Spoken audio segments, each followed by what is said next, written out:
Jeigu tavo aplinkoje vien tik nelaimingi, nepatenkinti, arba tavo aplinkoje vien tik tai sėkmingi ir stresuoti, arba ir perdegę, tai realiai tu į ten judi, tu išmanifestavai, tarkim tai veikia. Bet santykiuose tugi tas pats žmogus, kuris nemoka nei santykių, kur nei konfliktų spręs, nei bendrauti. Tu čia pat viską sugadinsi ir automatu gyvenam dėl to, kad mes užsivedėm ir man atrodo, kad aš pasieksiu kažką tai ir tada atsipalaiduosiu. Taip. Bet taip niekada nebus. Pilna žmonių suranda nuostabius santykius ir nuostabius darbus ir taip toliau. Gyvena nuostabiuose namuose, turi nuostabias mašinas, važinėja ten, kur nori, viską manifestavo, o laimingumo nėra. Dėl to žymiai fainiau yra manifestuoti laimingumą viduje, pilnatvės jums.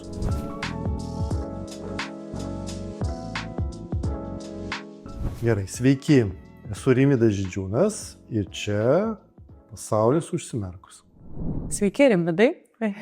Sveiki. Labai malonu jūs matyti, labai ačiū, kad atėjot. Jūsų mokymai yra apie tiek daug temų, kad aš darydama savo research šiek tiek net suglumau, nes galvojau, yra tiek daug aktualių temų, nuo ko pradėti. Bet visgi, aš manau, mes šiandien galim pakalbėti apie tokias tikrai dažnai liečiamas temas, tai santykiai, gyvenimo prasmė, trūkumo mentalitetas, kas man asmeniškai yra labai įdomi tema, galėsim truputį daugiau joje pasigilinti. Tai pradėsiu nuo pirmo klausimo, dėl ko pas jūs ateina žmonės?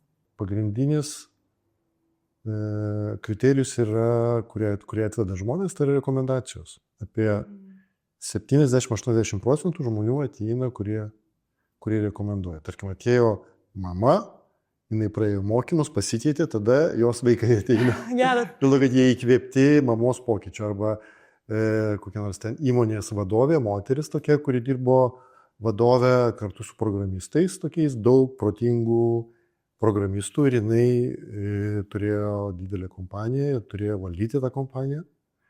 Tai va, ir tie pokyčiai, kurie pas ją atsirado, tai aiškiai įkvėpė tuos žmonės po to vaikščioti mokymus. Aš į Kaunę ta kompanija buvo, tai aš kokius 2 metus važinėjau vien tik į Kauną ir pagrindė žmonės ateidavo iš tos kompanijos. Tai tų rekomendacijų vis daugiau, tai čia yra pagrindinis dalykas.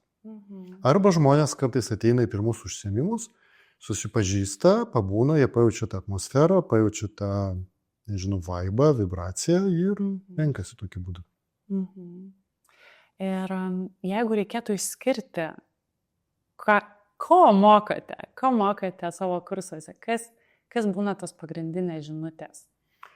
Iš tiesų, mūsų temos labai įvairios, bet mes mokiname vieno ir to paties dalyko, kad žmogaus laimės arba pilnatvės jausmas yra jo viduje. Ir yra būdai, kaip galima atrasti tą pilnatvės jausmą arba prisijungti, jis visada pa žmogų yra.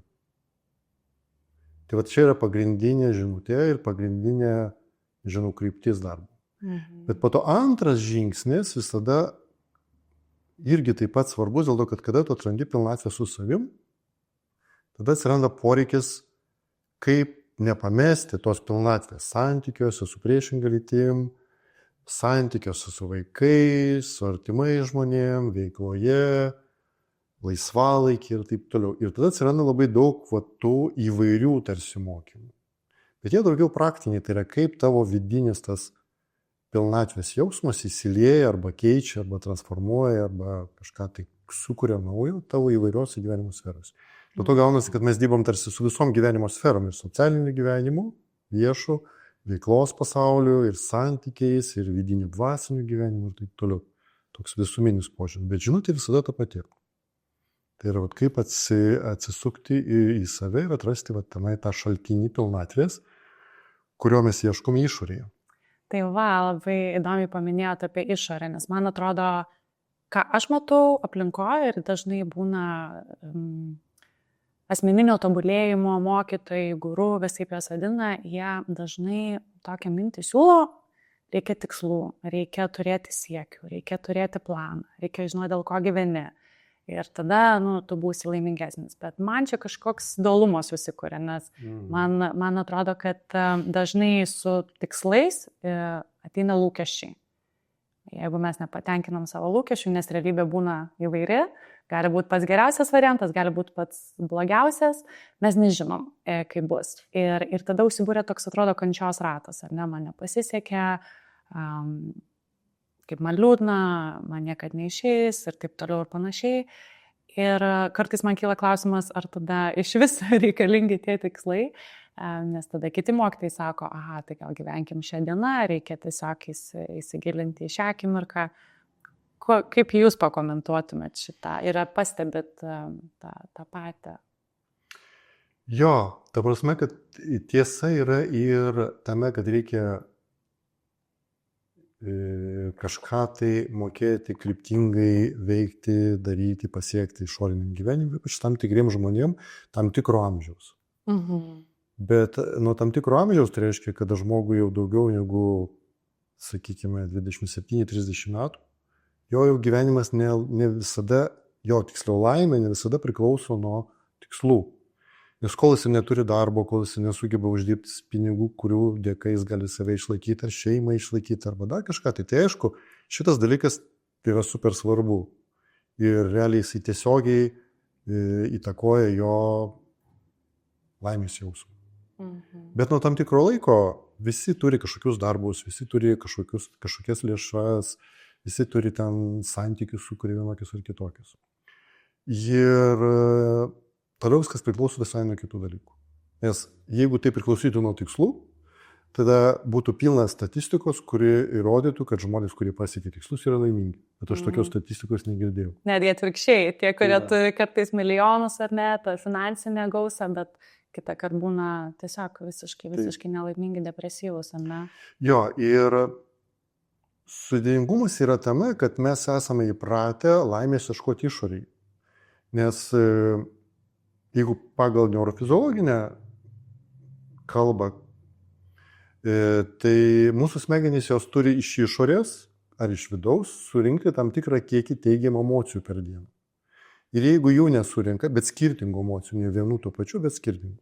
Ir jeigu žmogus surinka tam tikrą kiekį tų emocijų, tai reiškia įvairių emocijų, ne tik tai nuo sėdėjimo socialiniuose tinkluose, bet labai įvairių emocijų, tada žmogus gali sakyti, o labai fainai, nuostabiai aš jaučiuosi.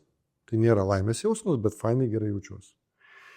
Bet dauguma žmonių nesurenka tų emocijų, dėl to, kad mūsų gyvenimo būdas visiškai nutolęs nuo to, kaip gyveno žmonės senovėje, kada smegenys formavosi. Ir dėl to mes nuo pat mažens buvom įpratę, kad mes fainai nuostabiai kažkaip sąveikaujam, bendraujam su žmonėmis ir džiaugsmas ateina iš išorės. Tai reiškia, kažkas pagyrė, kažkas mane myli, kažkas man pasisekė ir taip toliau, taip toliau. Ir tai irgi yra tiesa. Bet jeigu laimės jausmas arba pasitenkinimo jausmas ateina iš išorės, tai iš išorės tas faktorius gali tą laimės jausmą ir atimti. Dėl to, jeigu mes radom meilę, tai kartu su meilė gimė nerimas ją prarasti. Jeigu mes uždirbom daug pinigų arba laimėjom loterijoje daug pinigų, atsirado nerimas susijęs su tuo, kad aš jos prarasiu. Jeigu man sekasi, tai mano pasąmonė jau yra toks jausmas, kad aš noriu sukontroliuoti, nulaikyti tą situaciją, kad man toliau taip sektųsi ir taip toliau. O kadangi visas pasaulis nuolatos keičiasi, nieko neįmanoma nulaikyti.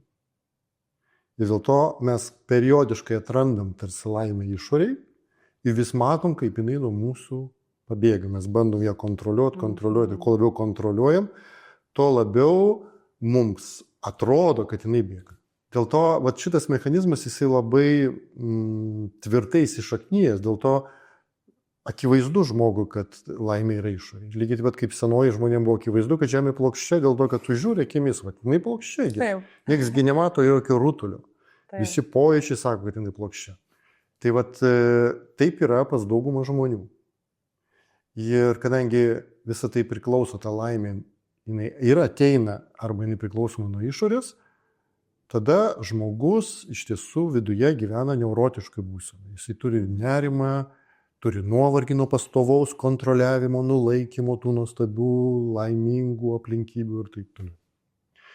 Ir žinutė yra tokia, kurią neša senovės išminčiai jau daug metų, kad iš tiesų laimingiausi juk žmonės būdavo būtent tie, kurie kažkodėl tai pradėdavo gyventi kitokį gyvenimo būdą ir atsisukę į save būdavo.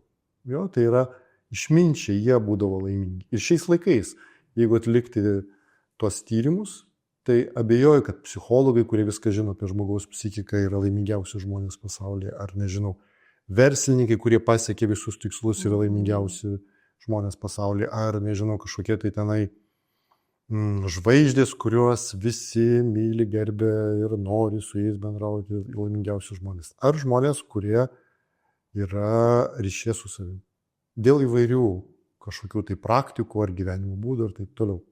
Ir realiai ryšyje su savim žmogus gali atrasti, kad smegenys lygiai taip pat gali surinkti teigiamas emocijas iš vidaus.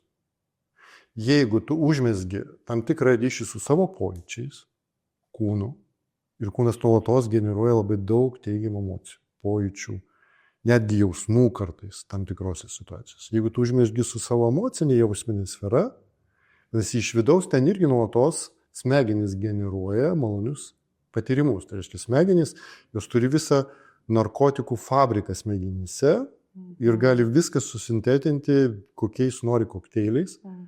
Ir tą žmonės aptinka, kada jie sėdi užmerktomis akimis, medituoja, stebi kvėpavimą arba pasineria į savo vidų ir staiga po savaitės, 2 savaičių tokio keisto veiksmo, tai reiškia atsiriboja nuo išorinių laimės šaltinių ir staiga pradeda jausti, kaip jos smegenys pradeda sintetinti tos įvairius kokteilius, nuo kurių žmogus staiga pradeda jausti meilę arba pilnatvę, arba ramybę, arba savipakankamumą, arba grožį ir taip toliau. Tai reiškia, jisai aptinka, kad visgi šaltinis yra viduje. Jeigu tu užmesgi ryšį. Ir ne tai, kad su kažkuo mistišku, bet tu užmesgi ryšį su savo gyvų kūnu, su savo gyvom emocijom, su savo pasąmonė, virš sąmonė, su savo šaltiniu siela, kaip ar ten sąmonė, ar aukštesnysis aš, nesvarbu, kaip tai žmogus vadina, bet jis jaučia, kad kažkas viduje yra šaltinis tų visų teigiamų patirčių. Ir tai atradus, žmogus atranda, galima sakyti, kitą laimės rūšį. Aš ją vadinu pilnatvė. Išoriai, kada mes gaunam kažkokius nuostabius patyrimus iš išorės, galima tai pavadinti laimė. Nes tai yra jausmas, emocija ir bet koks jausmas, bet kokia emocija nėra ilgalaikė, jinai trumpalaikė. Kalbant apie išorę, ar ir iš vidaus kylančios sensacijos irgi yra laikinos? Jo, o iš vidaus kyla ne emocijos jausmai, o iš vidaus kyla pilnatvės jausmas nuo to, kad tu nuimi distanciją arba užmesgi ryšį su savo kūnu, pojūčiais, emocijom, mintimis, pasąmonė, virš sąmonė, ta kūrybinė dalim, pavadinkim taip. Ir iš tenai visada, kaip čia pasakyti, generuojasi įvairūs procesai. Bet žmogus išeina į gamtą, bet kuris mėgsta būti gamtoje, gali patvirtinti, kad vien buvimas gamtoje staiga pradeda sukurti viduje tokį džiaugsmingą, palaimingą. Iš tiesų. Ir jisai eina ne nuo pačios tarsi išorės gamtos, bet mūsų vidus taip reaguoja. Lygiai taip pat, jeigu žmogus atranda tą ryšį su savo vidumi ir jisai pradeda bendrauti su žmonėmis, tada jisai dar giliau jaučia tą laimės jausmą, arba džiaugsmą, arba skausmą irgi, sąveikų su žmonėmis, su gyvenimu ir taip toliau. Dėl to pirmas dalykas yra aptikti vietoj laimės paieškų, kurios visada yra panašios į bėgimą link horizonto. Tai reiškia, tu bėgi link horizonto linijos ir jinai vis tolsta. Tu atsisuki ir atrandi pilnatvę, tu atrandi, kad tai, ko tu ieškai, yra tavo viduje. Ir visada yra, tik tai tu tuo nesidomi, nieks tavęs nepamokino jausti to, ir dėl to visą tai yra kažkur tai paslėpta pasąmonėje.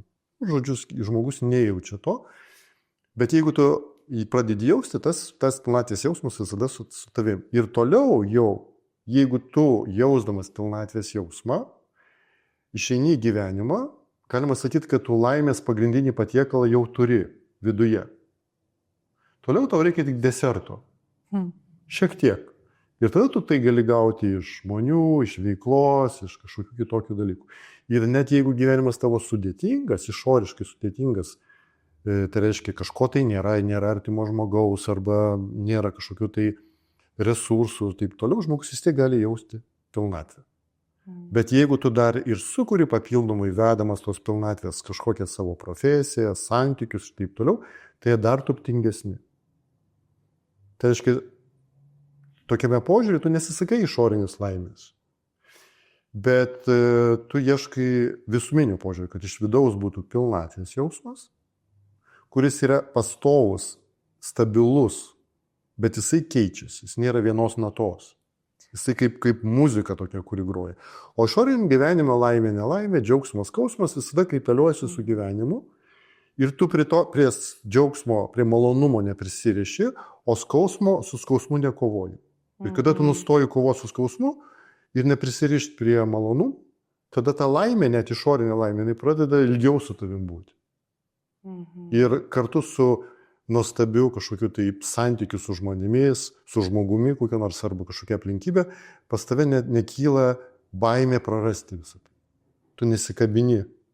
Tada tu tiesiog moki mėgautis, kurti tą gyvenimo situaciją, palaikyti. Tai reiškia, žmogus tampa, paprastai tariant, išmintingas. Taip, nes tiesiog yra mažiau reikalaujantis iš išorės, ar ne? Jo. Nes net tada ir tokių kaip lūkesčių gal net nėra, nes tu daug turi jau viduje, ar ne? Bet aš manau, daugam skamba ganėtinai magiškai, nes aš įsivaizduoju, tai, kas yra patyręs tą jausmą, tikrai tiek daug tų vidinių resursų ir tiesiog esi patyręs, ką reiškia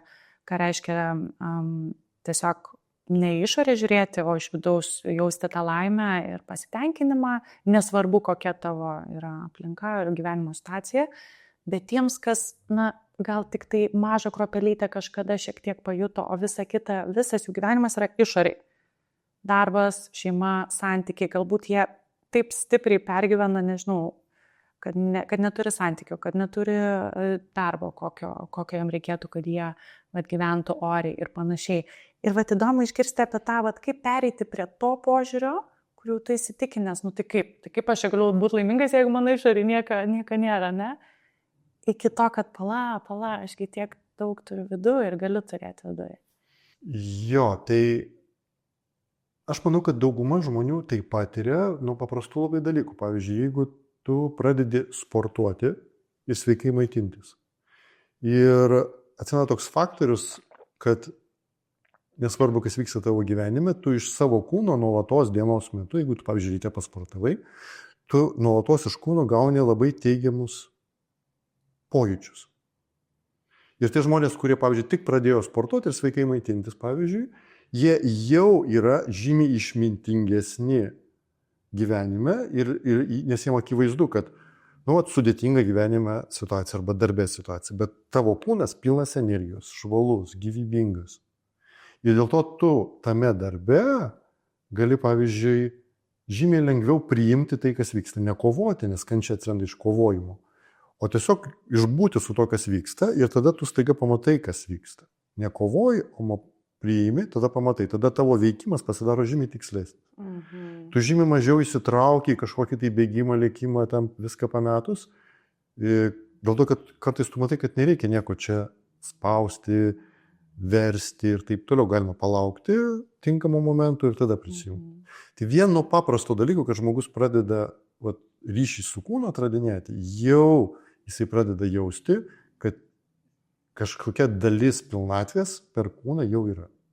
Tai šito dalyko žmogui gali pilnai užtekti, kad jisai galėtų pagalvoti, tai galbūt man reikia užmegzti ryšį dar ir su savo vidum, tai aš su savo emocinė, jausminė sfera, kokius jausmus aš jaučiu. Lygiai taip pat su savo protu. Mes įpratę protę matyti tik tai stiprias mintis, bet ten yra tokios didelės, plačios mintys. Į jos plaukioja, jos netelpa kartais į mūsų ekraną, bet jos intuityviosios, įžvalgos tam tikros.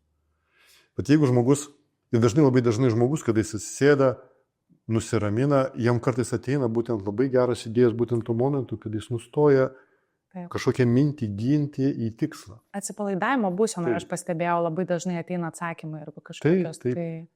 Nes tu atsipalaiduoji nuo tos minties, arba minčių, prie kurių tu esi prisirišęs, tų stiprių minčių, kurios dažnai yra reakcija į išorę.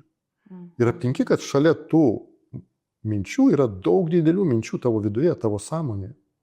Ir netgi kai kuriais atvejais atsakymai yra viduje, dėl ko žmonės kartais turi sugalvoti tokias būrimo kortas, ten dar kažką, kad nuleisti tą atsakymą per kažkokį tarpą. Nes kitaip žmogus neišgirs savęs. Kitaip neišgirs. Bet jeigu tu nusiraminėjai ir leidi protui nurimti, šiuolaikiniai žmonėsgi dauguma jau nebijo žodžio meditacija. Tai reiškia, tu atsisėdi 20 minučių, užmerki akis, pabūni, leidi nurimti mintim ir po to tu pradedi jausti, kaip tavo protas geriau dirba. Žymiai lengviau, žymiai daugiau intuityvesnių, greitesnių minčių, įžvalgesnių minčių pas tave atsiranda. Vadinasi, visa esmė yra tokia, kad aišku, šiuolaikiniam žmogui reikia daugiau atsipalaidavimų. Per atsipalaidavimą šiuolaikiniai žmonės tai gali patirti, dėl to, kad dauguma žmonių įsitempia. Kada tu įsitempęs arba streso būsenoj, tu esi koncentruotas labai. Tai reiškia, tu nieko nematai aplinkui. Už tave užpuolė šuo, tu tik šunį matai, tu jau nieko aplinkui nematai.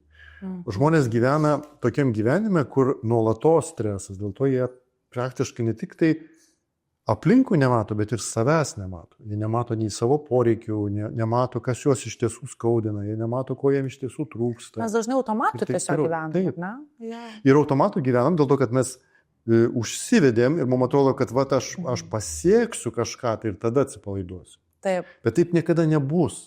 Ir niekada nebuvo. Net jeigu rasi tuos santykius, net jeigu gausi tą darbą, net jeigu, ar ne? Dėl to, kad protas užvestas nuolatos, ką nors į priekį vis daryti. Taip. Vadinasi, tokiu būdu, bet tą supratus, tu staiga supranti, kad reikia ieškoti kitos išeities. Kitos išeities, tai reiškia sustoti. Ir realiai vis tiek pagalba yra kažkokie žmonės, kurie kitaip išgyvena. Čia nėra taip, kad tu pats valios pastangom turi save nuraminti. Juk senovės kultūrose visada būdavo, ar miesteliuose, kaimeliuose, visada kažkokie tai išminčiai, pas kuriuos žmonės nueidavo ir jų auroj pabūdavo. Tai reiškia, jų veidrodiniai neuronai perimdavo jų būseną.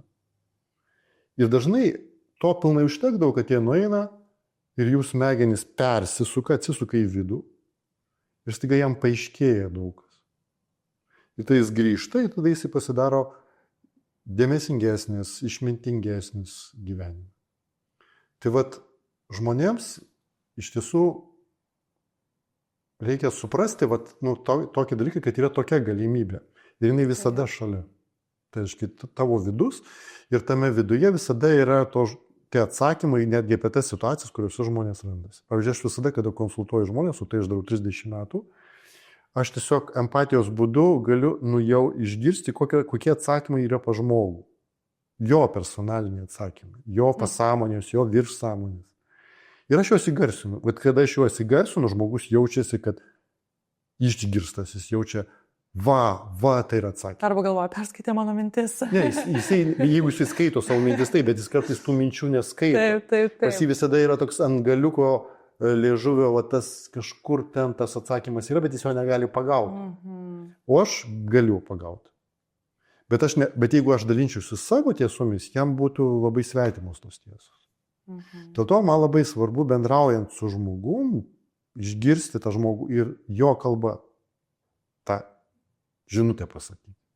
Bet iš tiesų po to, tai ko aš mokinu savo mokymus, žmonės patys atsisuka į save ir jie visada jaučia, kad viduje pas juos tie atsakymai yra. Kartais nesuvirė dar iki galo, jos biškai ilgiau pavirus, jie išverda į tą atsakymą gyvenimą. Dėl to sunku pasakyti, ką daryti žmonėms reikia, bet visais laikais visada būdavo tokie žmonės, kurie pasakodavo, kad atsakymai viduje, arba Dievas yra viduje. Realiai, kaip ir šventikai, ar neįdavo žmonės pas religinius mokytojus, kokius nors, kurie irgi jam padėdavo šitais klausimais, man atrodo. Net jeigu tu pats pasidarai viduje ramus ir nusiramini, tai žmonės, kurie ateina su tavim pabendrauti, jie išeina, sako, aš viską supratau. Net jeigu tu tylėjai ir nieko nesakei. Tiesa. Dėl to čia yra pats geriausias būdas padėti žmonėms. Tu tiesiog ramioj būsenoj paklausai, žmogui po kiek laiko pačiam paaiškėja. Taip, nepridedi daugiau į tą visą chaosą, savo chaosą tada. Taip. Aha. Tai tada man labai įdomu paklausti apie manifestacijas, nes viską, ką girdėjau, tai yra apie tą vidinį šaltinį, tai skamba tikrai, logiškai, kad mes iš vidaus pasiemam iš tikrųjų daug tos savo stiprybės ir laimės. Bet tada yra ta kita tema, manifestacijos, ar ne? Išmanifestuokim savo bet ką, galima viską vis tik, bet ar tai nėra toks kaip ir iliuzija, ne? Nes mes vėlgi žiūrim išorę, nes mes labai dvasingai gal norim ten sėdėti ir manifestuoti, bet iš esmės mūsų orientyras tai yra į išorę. Taip, būtent. Nes čia yra tokia šiuolaikinė amerikietiška religija vartotojiškai kultūrai. Taip. Tai reiškia, kad jeigu tu kažką ten dvasingo darysi, tu išmanifestuosi savo tai, ko tu nori. Būtinai būtent taip, ko nori ir būtinai tai bus milijonai ir Ferraris. Taip, iki to laiko išminčiai niekada apie tai nešnekėdavo. Bet staiga, kažkur tai nuo prieš 20, 30 ar 40 metų staiga visi tai pradėjo kalbėti. Bet vėlgi ta pati idėja, kad gerai, aš išmanifestuosiu vyrą arba moterį, nuostabią, su kuria aš galėsiu sukurti santykius. Okei. Tu išmanifestavai, tarkim, tai veikia. Bet santykiuose tu tas pats žmogus, kuris nemoka nei santykių, kur nei konfliktų spręs, nei bendrauti. Taip. Tu čia pat viską sugadinsi. Tada gal bandysi manifestuoti savo savybės kažkokias. Bet vėlgi jos iš vidaus. Taip. Bet gaunasi kaip manifestuosi. Staiga tu manifestuoji savo drąsumą. Aš kad rami ir ten nežinau kokia. Bet gaunasi, kad čia yra toks, aš suprantu, kad šitą dalyką dauguma žmonių suvirškina labai paprastai. Dėl to, kad čia yra toks, kaip... Čia yra tokia dovanėlė. Kaip senelio Šalčio religija vaikams. Taip. Būsi geras, tau duos dovaną. Taip. Visi mes žinom, kad senelis Šaltis tai yra tėtis ir mama, kuris nuperka tą dovaną. Gyvenime labai lengva žmonėm įteikti tokią mintį, kad tau užtenka kažką tai daryti ir tu gausi. Kai kuriais atvejais net suveikia tai, bet žmogus nuo to nepasidaro laimingesnis. Tai, kad jis kažką išorėj gavo. Lygiai taip pat kaip pilna žmonių, kurie loterijai laimi milijonus ir ten irgi statistika ne pati geriausia. Pilna žmonių suranda nuostabius santykius ir nuostabius darbus ir taip toliau. Gyvena nuostabiuose namuose, turi nuostabias mašinas, važinėja ten, kur nori, viską manifestavo, o laimingumo nėra. Dėl to žymiai fainiau yra manifestuoti laimingumą viduje, pilnatvės jausmą. Jį manifestuoti. Tai reiškia, o jo nereikia manifestuoti, jis jau visada yra. Tik tai jam trukdo didelis proto triukšmas ir dėmesys nukreiptas į protą. Bet jeigu tu nukreipi plačiau, tu pradedi aptikinėti, kad pilnatvė tavyje yra. Ir tada taip, tu pradedi skleisti labiau ramybę, harmoniją ir taip toliau. Bet tai reiškia, kad tu pritrauki daugiau harmonijos. Bet tai nereiškia, kad tu pritrauki mašiną. Dėl to net jeigu ateina sudėtingos gyvenimo situacijos arba nesėkmės, jos ateina maksimaliai harmoningų būdų. Dėl to veikia tas rezonanso dėsnis. Bet, ką turite omeny čia rezonanso dėsnis? Rezonanso dėsnis patoks yra, kad aš manau, kad reikia, mano pasaulyje vaizdį, kada žmogus atranda pilnatvę viduje, pas jį nėra užduoties manifestuoti kažką. Jeigu žmogus manifestuoti nori ką nors, tai jisai dar gyvena tokioj sąmonės būklei, kad kažkas išoriai padarys jį laimingų, patenkintų, kažkas išoriai sukurs saugumą, kažkas išoriai sukurs meilės jausmą, kažkas išoriai sukurs kūrybos būseną, įkvėpimą ir taip toliau. Ir iš esmės galvoja, kad jam kažko trūksta. Ir jam kažko trūksta. Ir trūksta būtent išoriai. Ir net jeigu jis ir išoriai kažką nors manifestuos ir gaus, vis tiek tai bus trumpalaikis efektas. Kiek galima džiaugtis naują mašiną? Tu negali 10 metų džiaugtis. Vadinasi, viskas labai greitai pranyksta, tai, ko mes ieškom išoriai. Vadinasi, jeigu žmogus nori manifestuoti, vadinasi, jis dar tiki, kad išoriai kažkas tai gali jam suteikti laimės jausmą ir tas laimės jausmas bus visada su juo. Bet kada tu aptinki, kad viduje yra pilnatvė, ir pas kiekvieną žmogų jinai skirtinga.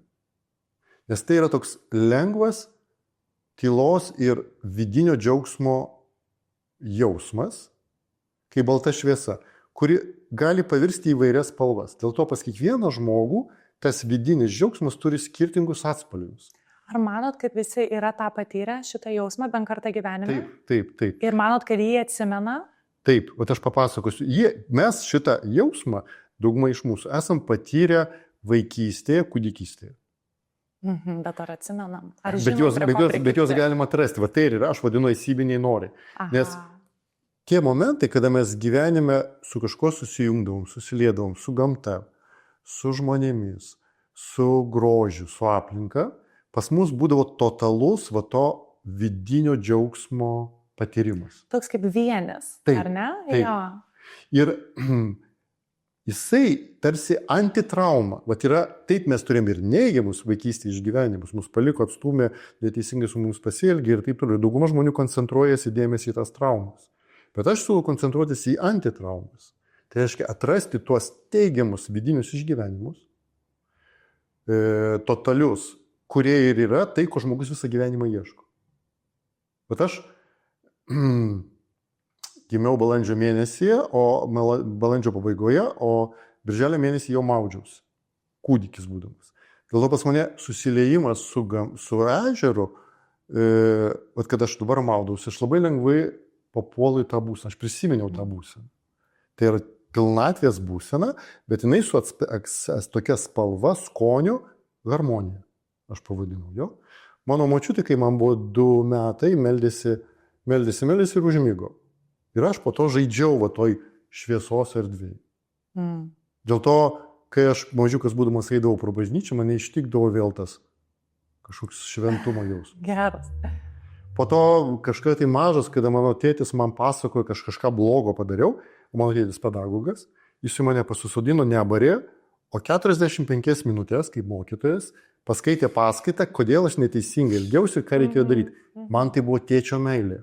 Taip. Aš išgyvenau nuo absoliučią meilę, dėl to aš dabar 30 metų vedu paskaitas ir aš nuolatos patiriu tą džiaugsmą. Nes kiekvienas iš mūsų turėjome tuos patyrimus ir gimdoje, jeigu dar prisiminti, gimdoje, juk mūsų smegenys formavosi, irgi ten turėjo patirtis ir jas galima hipnozės būdu prisiminti. Taigi mes turėjom irgi pilnatvės jausmą net tenai. Aš nesiūlau, kad reikia konkrečiai prisiminti, bet reikia karts nuo karto atkreipti, bet kada tu eini maudytis, staiga su tavim kažkas įvyksta. Arba nežinau, kaip aš skaitau į paskaitą ir staiga su tavim kažkas įvyksta. Taip, nežinot, dėl ko paklausiau, ar mes atsimenam, ar manot, kad atsimena žmonės, nes man atrodo, kur kas lengviau siekti kažko, tai būtent grąžinti tą jausmą, jeigu tu jį atsimeni. Ir tu žinai, ko tu ieškai, nes kartais būna, aš taip įsivaizduoju, kažkas gyvena automate, pilnai išorėje, nežino, net nežino, kas ta pilnatvė, gal net kritiškai žiūri ir sako, nėra tokios pilnatvės, dirbi ir varai, tai aš gal į tą cinišką labiau žiūrovą, bet kaip ir minėjot, gal iš tiesų reikia tiesiog pastebėti save, truputį ramiau ir pastebėti. Ir reikia pastebėti būtent tos momentus, kada tau gerai. Nes žmonės, kada gerai, jie sukrenta, o tau gerai. Nesvarbu nuo ko, tu kažką suvalgiai skanaus, tau pasidarė gerai. Ir nepul kažkur bėgti, sustok ir įsiklausyk, man gerai. Ir tu patirk tą gerumą. Ir tuo momentu tu pajausi, kad tu pilnatviškai jautiesi. Arba nesvarbu, tu kažką tai ten norėjai pasiekti, bėgai maratoną, nubėgai, laimingas, patenkintas. Ir tu tuo momentu susėdi ir medituoji būtent į tą būseną. Aš nubėgu, kaip aš jaučiuosi. Ir čia jau yra pilnatvė. Po to gali būti, nežinau, bet koks malonumas, bet koks džiaugsmas gyvenimo, kuris įvyksta, tu jeigu jame sustosi, tu pamatysi, kad ta pilnatvė tavyje yra. Tai aš pabaigsiu tą temą apie manifestacijas. Visi pas kiekvieną iš mūsų yra tie pilnatvės jausmai. Ir labai fainas tas pasakymas, kad tas vidinis džiaugsmas, jis turi 1000 vardų. Jis gali būti harmonija, meilė, švelnumas, džiaugsmas, kūryba, įkvėpimas, dieviškumas ir taip toliau. Gali būti milijonai visokiausių vardų. Ir kada tu atrandi tą pilnatvę, tada tu nori nemanifestuoti, o ją įkūnyti. Tai reiškia, tu nori, kad tavo tas vidinis džiaugsmas apsigyventų tavo santykiuose. Ir tada tu ieškai būdų, kaip transformuoti jau esamus santykius, kad šita būsena spontaniškai ten atsiradinėtų. Čia visiškai kitaip, negu kad mes visi galvojame, kad reikia daryti. Taip, ne? Po to tu eini į darbą ir tu jauti, pas mane yra kūrybos, aš džiaugsmas, aš mėgstu kūrybą labai. Ir nereikia keisti darbą, tu eini į tą patį darbą, bet galima kitokiu būdu daryti jį. Tu ieškai tų būdų, manifestuoji, galima sakyti, įkūniji tą. Ir jeigu tu rasi tą būdą, kaip šitą darbą daryti, kad tas kūrybos jausmas atsirastų, tu būsi laimingas. Taip, o jei nerasi? O jeigu nerasi, tu toliau ieškai, o kartais tu pakeiti darbą, išeini į kitą darbą. Aš visą knygą, meistro kelias, parašiau apie tai, kaip aš veikloje ieškojau, bet galimybės įnešti tą pilnatvę. Dėl to, kada tu atradai pilnatvę, tu neieškai manifestacijos, tu ieškai įkūnijimų. Čia kaip kūrėjas, jeigu tu turi idėją superinę, tai tu ieškai, kaip ją išreikšti meno kūrinį. Ieškai formos, ieškai mediumo, ne? Taip. Žymiai fainiau pačiam nupiešti paveikslą, įkūnyti visą savo idėją, negu važinėti, ieškoti paveikslo, manifestuoti ir nusipirkti tą paveikslą, kurį tu galbūt norėjai nupiešti. Taigi nuobodu tai. Žymiai fainiau pačiam jį sukurti. Juk mes gyvename ne tam, kad surinktume mašiną, namą, vyrą, žmoną, vaikus ir taip toliau. Ne, mes gyvenam, kad patirtume gyvenimą. Bet čia yra standartas, ką mes matom, kad kiti daro ir atrodo, kad tai čia yra tas teisingas kelias. Kaip nepasiduoti tam, nes aš esu tikra, kiekviename iš mūsų, kad ir koks galbūt ciniškas būtų žmogus ar kitaip augęs, bet vis tiek užgimsta ta ugnelė ir sako, pala, tu gal čia šiek tiek netam keli, arba gal tau nereikia šitos santuokos iš tikrųjų dabar. Bet visi, mes vis tiek linkę labiau gal tiesiog tą spaudimą iš aplinkos priimti ir, gerai, taip pasidaro. Taip, dėl to reikia turėti laimingų draugų. Geras patarimas. Dėl to, kad mes žmonės socialiniai ir mes persijimam mūsų supančių žmonių būsenomis, pasaulėvaizdžių, matymo kampu, stereotipais ir taip toliau. Ir jeigu tavo aplinkoje vien tik nelaimingi, nepatenkinti, arba tavo aplinkoje vien tik tai sėkmingi ir stresuoti, arba ir perdegę, tai realiai tu į ten judi. Jeigu tavo aplinkoje visi ten sukrytė būtinius rūpesčius ir niekaip jų neįsprendžia, arba tavo aplinkoje visi žmonės, kurie bando išgyventi ir nesigauna, vadinasi, tu į ten judi. Dėl to reikia turėti draugų, kurie laimingi. Bet laimingi tai reiškia, nežinau, bet jisai kažką nuostabaus, gražaus daro ir jisai laimingas veikloje.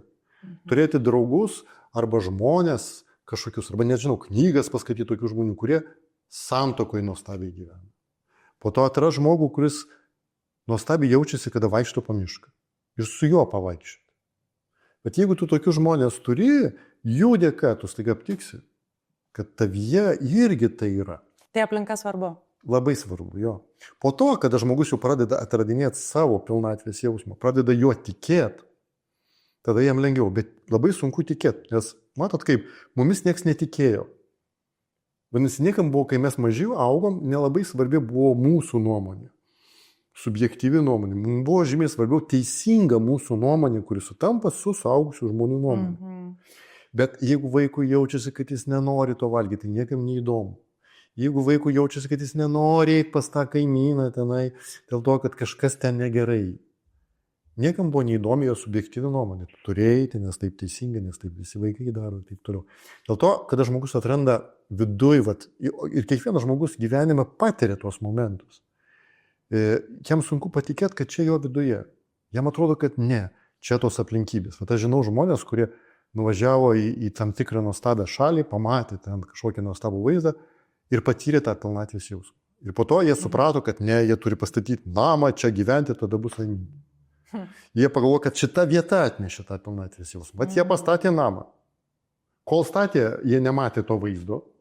Kai pastatė, irgi jau ateina sėdė. Gal jau atsibodo? Bet nėra to jausmo. Vaizdas tai tas pats, bet jausmo tai nėra. Ir žmogus nepatikėjo, kad tai yra jo viduje. Ir jam nereikia išsaugoti tą vaizdą arba tą šalį, dabar joje gyventi. Tiesiog jis aptiko, kad ačiū šitai šaliai, nes jinai man parodė, kad manyje yra toks vidinis džiaugsmas. Bet iš tiesų mes labai užsikabinam ir net yra labai daug ir įvairių video, kur žmonės nuvažiuoja į skirtingas šalis ir, Dieve, kaip čia faina, aš noriu čia gyventi. Ir vėl kitur nuvažiuoja. Ir aš pati tikrai daug šalių esu pakeitus gyvenamų vietų ir šitą aš jau įsitikinau, kad tikrai nesvarbu, kur tu esi. Nes tu su savimi esi. Taip, kaip tu su savimi esi. Ieškoti tos konkrečiai laimės, būtent šaly, aš manau, labai peržiūrės reikalas. Bet aplinka tikrai įtakoja, tai aš turiu omeny galbūt oras, klimatas, žmonės, galbūt žmonių mentalitetas. Taip, jis daro įtakos, Bet vis tiek palyginus tai yra nedidelis procentas. Taip. Bet iš tiesų realiai, kada žmogus atranda savo pilnatvę ir pradeda su jie judėti, jis ilgainiui sukuria tokį savo gyvenimą. Savo gyvenimą. Tai reiškia, vėlgi, jis, galima sakyti, pritraukia kabutės. Jo, tai reiškia, kad pritraukia, dėl to, kad jis ten eina. Bet jis jaučia, kad jis ateina su tam tikrai žmonėm, bendrauja, būna ir tas jos vidinis džiaugsmas didėja. Ar laimės, ar meilės, ar džiaugsmo, ar pilnatvės, ar atsipalaidavimo jausmas. Kas žmogui skanu viduje. Ir jisai dažniau ten eina. O nueina į kažkokią kitą vietą arba kažkokią veiklą, kur viskas užsidaro. Ir tada žmogus iš ten išeina. Dėl to, kada tu atrandi pilnatvę, tu toliau įkūniji ją. Ir aišku, tu randi savo kelią. Daosizmu vadinasi savo davo, savo kelią randi. Ir taip, kad tu judi, vadinasi, tam tikros šalys tau labai patinka, tam tikri žmonės labai patinka. Netgi ne tiek patinka, kiek rezonuoja su tavim. Tai kiek tave traukia į tą pusę, ne? Ir tada tu eini su tuo vidiniu džiaugsmu ir jisai tave naviguoja.